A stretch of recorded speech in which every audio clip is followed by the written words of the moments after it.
السلام عليكم يا صديقي. الأواني اللي قدام حضرتك ده أواني من المعدن، تسمى أواني الرماد السوداء أو أواني الحضرة الجنائزية. الأواني دي يا صديقي كانت تخص عقيدة اسمها عقيدة التحريق في ثقافة اليونانيين أواخر العصر البطلمي وأوائل الرومان.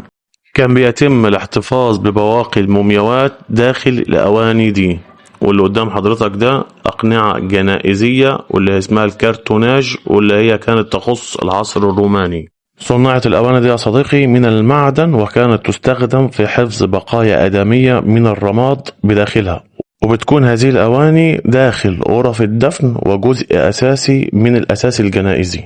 الأواني دي يا صديقي 3 أنواع، منها المعدني ومنها من الألابستر أو الأحجار عموما ومنها من الفخار، وده كان يخص الدفن الفقير.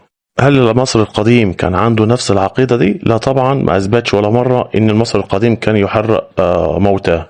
شرفني بتابعتك ليه على قناتي على اليوتيوب أو على صفحتي على الفيسبوك. أنا أحمد سفاري، ودي صفحة زي الإشارات ما بتقول. السلام عليكم ورحمة الله وبركاته.